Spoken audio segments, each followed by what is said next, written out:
प्रभु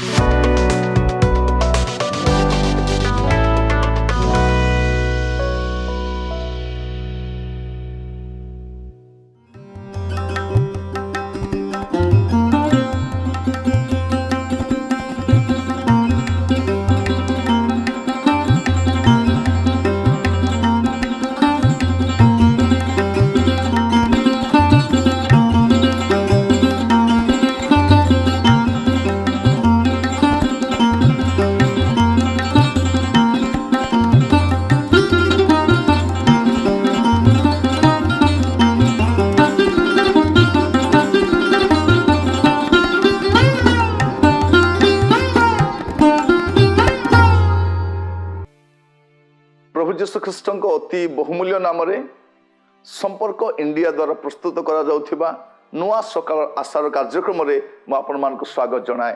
प्रभु प्रत्येक को बाहुल्य रूपे आशीर्वाद करतु। आज जो प्रसंग रे प्रभु वार्ता रखिबा पई चाहे प्रसंग शीर्षक है मुख्य समाचार। मुख्य समाचार नूतन नियम मुख्य समाचार बाइबल रो मुख्य समाचार जगत पाई मुख्य समाचार कौन ताहा मु कहिबा पई चाहे। जहाज समय आम जीवन मुख्य नहीं, आम सेवा कार्य मुख्य नहीं, आम मंडल मुख्य विषय भी नुहे, मिनिस्ट्री मुख्य विषय भी ता नुह। जहाँकि मुख्य विषय हेबा दरकार ताहा आज आम मुख्य स्थान रखी ना। सेवा कार्य चली जोटा को मुख्य विषय देवा कथा ताको आम देना, अग्राधिकार देवा कथा ताको अग्राधिकार देना। से विषयटा कौन मु कहिबा पई चाहे। माथ्यू तार 3 पर्व 2 पद लिखा जाउछि, मन परिवर्तन करो कारण स्वर्ग राज्य सन्निकट।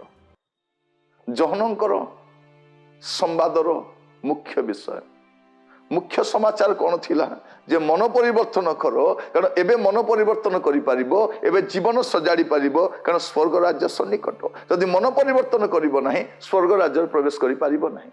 जहनंकर सेवा कार्यर मुख्य प्रसंग थिला या, जहनंकर शिक्षार मुख्य प्रसंग थिला या मन परिवर्तन करो। आज समय कौन सी सभा समिति रे मन परिवर्तन संवाद देखा जाए ना।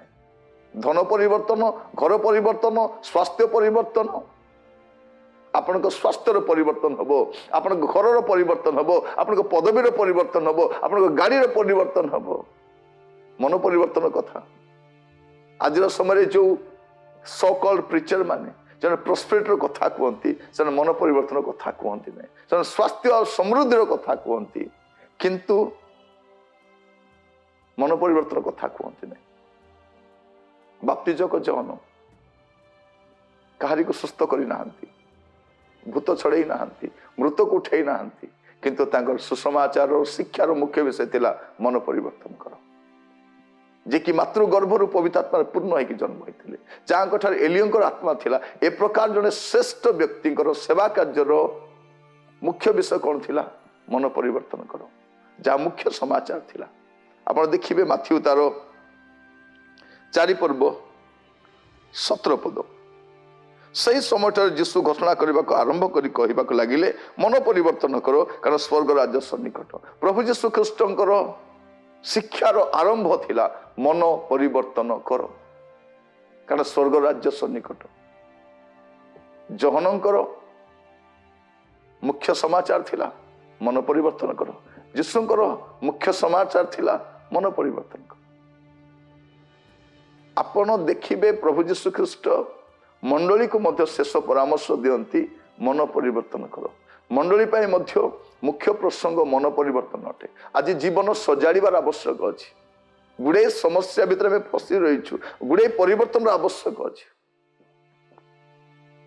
जहाँ मुख्य समाचार हेबा कथा ताहा आज समय शुणा जाऊ नाही। यह सबुठारु दुखद विषय अटे, यह चिंतार विषय मध्य अटे।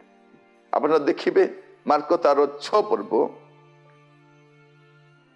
12 पद से सेमाने प्रस्थान करी मन परिवर्तन करबा जे कर्तव्य यह प्रचार कले।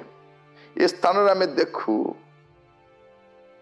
से चारिड़े भ्रमण कले, शिक्षा देवाक आरंभ कले गले, किंतु मुख्य विषय कौन थिला जे मन परिवर्तन करबा होची प्रधान कर्तव्य।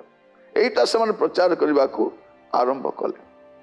प्रिय भाई भौणी माने ମୁଁ କହିବା ପାଇଁ ଚାହେଁ ଆଜିର ମୁଖ୍ୟ ସମାଚାର ଯା ରିପେଣ୍ଟେନ୍ସ ତାହା ନାହିଁ, ଅନୁତାପ ନାହିଁ, ମନ ଫେରଣ ନାହିଁ, ଗୁଡ଼େ ଶିକ୍ଷା ଅଛି। ଆଜି ମଣ୍ଡଳୀକୁ ଅନେକ ବିଷୟରେ ପରିବର୍ତ୍ତନ ହେବାର ବାକି ଅଛି, ମନ ପରିବର୍ତ୍ତନ, ଜୀବନ ପରିବର୍ତ୍ତନ ହେବାର ବାକି ଅଛି। ଆମ ଜୀବନରେ ଗୁଡ଼େ ପରିବର୍ତ୍ତନ ଆବଶ୍ୟକ ଅଛି, ଯାହା ଏବେ ପର୍ଯ୍ୟନ୍ତ ସ୍ଥାଣୁ ହେଇକି ରହିଛି, ତାହା ପରିବର୍ତ୍ତନ ହେଉନାହିଁ। ଆମର ଜୀବନ ଏ ପ୍ରକାର ହେଇଯାଇଛି, ଗୋଟେ ଉପର ଠାଉରିଆ ଜୀବନରେ ଆମେ ଲାଗି ରହିଛୁ। ମୁଖ୍ୟ ସମାଚାର କ'ଣ ହେବା ଦରକାର, ଏହା ମୁଁ ଆପଣମାନଙ୍କୁ ଆଜି କହୁଛି। ପ୍ରେରିତ ପୁସ୍ତକ ଦେଖିବେ, ତାର 2 ପର୍ବ, ତାର 38 ପଦ, ପ୍ରେରିତ 2:38। ତେଣୁ ପିତର ସେମାନେ କହିଲେ, ଆପଣ ମାନେ ମନ ପରିବର୍ତ୍ତନ କରନ୍ତୁ। ମୁଖ୍ୟ ସମାଚାର କ'ଣ? ପେଣ୍ଟିକଷ୍ଟ ଡେର ମୁଖ୍ୟ ସମାଚାର କ'ଣ? ମନ ପରିବର୍ତ୍ତନ କରନ୍ତୁ। ପ୍ରାନ୍ତରର ମୁଖ୍ୟ ସମାଚାର କ'ଣ? ମନ ପରିବର୍ତ୍ତନ କରନ୍ତୁ। ଯୀଶୁଙ୍କର ମୁଖ୍ୟ ସମାଚାର କ'ଣ? ମନ ପରିବର୍ତ୍ତନ କରନ୍ତୁ। ଶିଷ୍ୟମାନଙ୍କର ମନ ପରିବର୍ତ୍ତନ କରନ୍ତୁ। ପେଣ୍ଟିକଷ୍ଟ ଡେରେ ଗୁଡ଼ିଏ କଥା କୁହାଯାଇ ପାରିଥାନ୍ତା, କିନ୍ତୁ କୁହାଯାଉଛି ମନ ପରିବର୍ତ୍ତନ କରନ୍ତୁ। ଆଉ ନିଜ ନିଜ ପାପ କ୍ଷମା ନିମନ୍ତେ ପ୍ରତ୍ୟେକ ଜଣ ଯୀଶୁଙ୍କ ନାମରେ ବାପ୍ତିସ୍ଥ ହେଉନ୍ତୁ, ତାହେଲେ ଆପଣମାନେ ପବିତ୍ରାତ୍ମାଙ୍କ ଦାନ ପ୍ରାପ୍ତ ହେବେ। ମନ ପରିବର୍ତ୍ତନ, ମନ ପରିବର୍ତ୍ତନ, ମନ ପରିବର୍ତ୍ତନ, ସେ ଶିକ୍ଷା ନାହିଁ। ଆମ ଦେଶର ସଭା ସମିତିକୁ ଦେଖି, ପ୍ରଚାରକ ମାନଙ୍କୁ ଦେଖି ଅଣଖ୍ରୀଷ୍ଟିଆନ ମାନେ ଆଚମ୍ବିତ ହଉଛନ୍ତି, କାଳେ ସବୁ ଖ୍ରୀଷ୍ଟିଆନ ହେଇଯିବେ କି? ନାଇଁ, ମନ ପରିବର୍ତ୍ତନ ବାର୍ତ୍ତା ନାହିଁ। ଲୋକମାନଙ୍କର ଗୁଡ଼େ ପରିବର୍ତ୍ତନ, ମନ ପରିବର୍ତ୍ତନ ନାହିଁ। ଲୋକମାନେ କହୁଛନ୍ତି ମୁଁ ସୁସ୍ଥ ହେଲି ଆସିକି, ମୋର ଚାକିରି ହେଇଗଲା, ମୋର ପ୍ରମୋସନ ହେଇଗଲା, ମୋର ପୁଅ ଜନ୍ମ ହେଲା, এইটা ହିଁ ସାକ୍ଷ୍ୟ ଚାଲିଛି, କିନ୍ତୁ ମନ ପରିବର୍ତ୍ତନ ନାହିଁ। ଗୋଟେ ମୁଖା ମଧ୍ୟରେ ଆମେ ଚାଲିଛୁ, ଜୀବନ ଚଲେଇଛୁ। ଯୋଉଟା ମୁଖ୍ୟ ସମାଚାର ହେବା କଥା ତାହା ମୁଖ୍ୟ ହେଇ ରହିନାହିଁ। ପ୍ରିୟ ଭାଇ ଭଉଣୀ ମାନେ, ଏହା ଆଚମ୍ବିତ ହେବାର ବିଷୟ ଅଟେ, ଏହା ଚିନ୍ତାର ବିଷୟ ମଧ୍ୟ ଅଟେ। ପ୍ରେରିତ 17 ପର୍ବ 30 ପଦ, ଈଶ୍ୱର ସେହି ଅଜ୍ଞାନତାର କାଳ ଉପେକ୍ଷା କରିଅଛନ୍ତି ସତ୍ୟ, କିନ୍ତୁ ଏବେ ସେ ସର୍ବତ୍ର ସମସ୍ତ ମନୁଷ୍ୟକୁ ମନ ପରିବର୍ତ୍ତନ କରିବା ନିମନ୍ତେ ଜଣାନ୍ତି। ପ୍ରଭୁ ଚାହାନ୍ତି ଯେ ସର୍ବତ୍ର ସମସ୍ତଙ୍କୁ ମନ ପରିବର୍ତ୍ତନର କଥା କୁହାଯିବା ଦରକାର।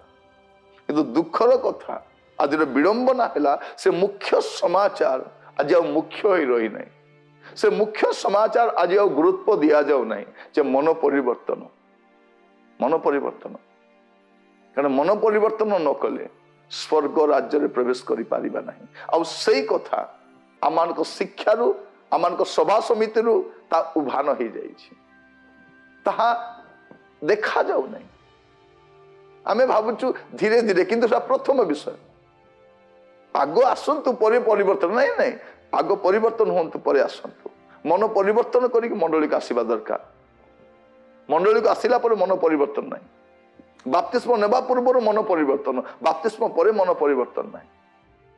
ମନ ପରିବର୍ତ୍ତନ ଦରକାର। ଯୋଉଟା ମୁଖ୍ୟ ସମାଚାର ତା ମୁଖ୍ୟ ହିଁ ରହି ନାହିଁ, ଏହା ଚିନ୍ତାର ବିଷୟ ଅଟେ। ପ୍ରଭୁ ଆମମାନଙ୍କୁ ଅନୁଗ୍ରହ କରନ୍ତୁ, ଯାହା ମୁଖ୍ୟ, ଯାହା ପ୍ରାଥମିକ, ଯାହା ପ୍ରଧାନ ବିଷୟ, ତାକୁ ଆମେ ଗୁରୁତ୍ୱ ଦେଇପାରିବୁ। ପ୍ରଭୁ ଆମମାନଙ୍କୁ ଅନୁଗ୍ରହ କରନ୍ତୁ। ଆସନ୍ତୁ ପ୍ରାର୍ଥନା କରିବା। ଅନୁଗ୍ରହକାରୀ ପିତା, ଆମେ ଆପଣଙ୍କୁ ଧନ୍ୟବାଦ ଦଉଛୁ ଆଜିର ଶିକ୍ଷା ପାଇଁ।